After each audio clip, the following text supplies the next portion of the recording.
से काम नहीं चलेगा। आपको दर्शन करने के लिए कृष्ण भगवान का दर्शन समझना पड़ेगा, तब आप भगवान श्री कृष्ण के दर्शन कर सकते हैं। आई होप आपको इस समझ में आ गया। अंबर जी, सुमित जी, प्रभु जी एक सवाल है। हाँ बोलिए। माता पिता को भगवान का रूप बोलते हैं, गलत है। ये अभी का देन है, पिछले 40-50 साल की। उससे पहले एक प्रेयर गाई जाती थी, क्या? तुमेव माता च पिता तुमेव, तुमेव बंधु च सखा तुमेव। उसका मतलब वो तुमेव कौन था? माता पिता तो कोई और है। अगर आप कहते हो तो माता पिता को भगवान कहीं नहीं कहा गया, ईश्वर कहीं नहीं कहा गया, ध्यान रखिएगा। उनको गुरु बोला गया है। क्या बोला गया है? गुरु। परंतु गुरु कौन होता है? गुरु वो होता है जो कि तुम, जो कि आप क्या हो? आत्मा हो। उस आत्मा को इस भव बंधन से निकाल कर भगवत धाम वापस भेज दे, वो गुरु है। परंतु क्या माता पिता ऐसा कर रहे हैं? आपका आगे का सवाल पढ़ता हूं। कृपा बताएं कि हमें माता पिता के लिए क्या फर्ज निभाना है चाहिए, और कृष्ण भक्ति पहले करनी चाहिए या माता पिता की सेवा पहले करनी चाहिए? तो आप बताइए। मुझे आपसे फिर प्रश्न कर रहा हूं इसी बात पे। इसको तो समझा दिया इतना मैंने पहले पार्ट को, कि पहली बात तो भगवान नहीं है, वो क्या है? गुरु है। परंतु क्या गुरु है? अरे हमारे भागवत के अंदर स्पष्ट आता है, हमारे श्रीमद् भागवतम वेदों के अंदर बड़ा क्लियर आता है कि बेसिक फैक्ट यह है कि प्रहलाद महाराज इतने श्रेष्ठ भक्तों में गिनती, श्रीमद् भागवत में उनका नाम, प्रहलाद महाराज के ही कारण हम होली मनाते हैं, क्योंकि होलिका दहन होता है। एक मेजर उत्सव है सनातन धर्मियों का, होली और दिवाली।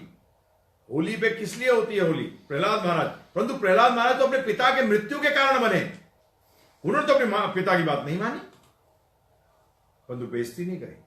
ध्यान रखिएगा, बात ना मानना और बेइज्जती करना, इन दोनों में फर्क है। अगर वो गलत कह रहे हैं, वो कह रहे हैं भक्ति मत कर, तब तो वो गलत है। तो हिरण्यकश्यपु जो प्रहलाद महाराज के पिता थे, उन्होंने उनको बोल दिया कि नहीं पिताजी, आपकी आज्ञा का पालन नहीं करूंगा, आप भगवान नहीं है, विष्णु भगवान है। और हिरण्यकश्यपु तो आज के क्या कहूं, क्षमा याचना करते हुए बोलता हूं कि आज के माता पिता तो हिरण्यकश्यपु के आसपास भी नहीं है। वो तो इतना शक्तिशाली था, पूरे ब्रह्मांड में उसने तहलका मचा रखा था। उन्होंने देवी देवता भागते फिर रहे थे उनके डर से। इंद्र अपना सिंहासन छोड़ के चला गया था। इतना पावरफुल पिता, जबरदस्त पावरफुल पिता, जो ऑलमोस्ट भगवान तुल्य थे, क्योंकि देवी देवता तक भाग रहे थे इधर उधर डर के मारे, उनको पछाड़ दिया था। भगवान किसको कहते हो आप? अ वेरी पावरफुल पर्सन, बड़े जबरदस्त पावरफुल व्यक्ति थे। परंतु प्रहलाद महाराज ने कहा नहीं, आप भगवान नहीं हो, भगवान तो विष्णु हैं। तो ये ध्यान रखिएगा, क्योंकि ये माता पिता तो हर जन्म में मिलेंगे, परंतु एक माता पिता जो है, भगवान श्री कृष्ण कहते हैं मैं ही माता हूं, मैं ही पिता हूं, भगवत गीता में। वो हमारे इटर्नल माता पिता हैं, सनातन माता पिता हैं। वो थे, हैं और रहेंगे। परंतु ये भी माता पिता हैं, क्योंकि ये उनका काम सा कर रहे हैं। मैं उनको ज्यादातर टेलर कहता हूं, क्योंकि आत्मा अंश किसका? भगवान श्री कृष्ण का। जिससे ये शरीर बना है, वो सारा मटेरियल किसने दिया? भगवान श्री कृष्ण ने। सिर्फ कपड़ा सिया है इन्होंने, माता पिता ने, इसलिए उनकी इज्जत करते हैं। परंतु अगर कृष्ण भगवान, देखिए कोई टेम्पररी और परमानेंट चीज के अंदर, अस्थाई और सनातन चीज के बीच में अगर कभी बहस हो तो किसको जीतना चाहिए? सनातन को क्या अस्थाई को? सनातन को। इसलिए मैं माता पिता को सबसे अनुरोध करता हूं कि कृपा कर अपने, आपका कर्तव्य क्या है कि आप अपने बच्चों को ऐसी शिक्षा दें जिसके कारण कि वो वापस इस भव सागर में ना आए। और पुत्र या पुत्री, क्या कहा गया भागवत के अंदर? वो व्यक्ति को राजा, गुरु, स्वजन, माता पिता, गुरु बनने का अधिकारी नहीं है जो कि अपने पे आश्रित व्यक्तियों को जन्म मृत्यु से निकाल ना सके। तो यदि आप, जैसे कि आपका नाम है, आप अगर पुत्र हैं तो आपका कर्तव्य है कि अपने माता पिता को इस जन्म मृत्यु के चक्कर से निकालें, पूतक नामक नरक से बचाएं। उसको पुत्र कहते हैं। तो कुपुत्र मत बनिए, सुपुत्र बनिए। माता पिता नहीं करते तो क्या करें?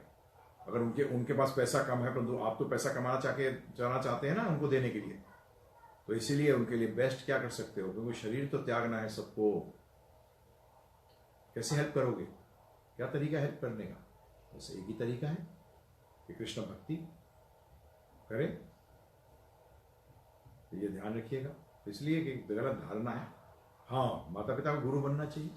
कल आप हो सकता है आप गृहस्थ आश्रम में प्रवेश करें या हो, तो आपका भी कर्तव्य यही है कि स्वजन भी नहीं बन सकते आप, मामा चाचा ताऊ कुछ नहीं बन सकते जब तक कि अपने पे आश्रित को आप जन्म मृत्यु के चक्कर से नहीं हटा सकते।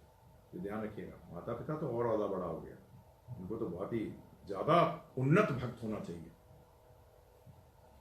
ये है शास्त्रों का कथन।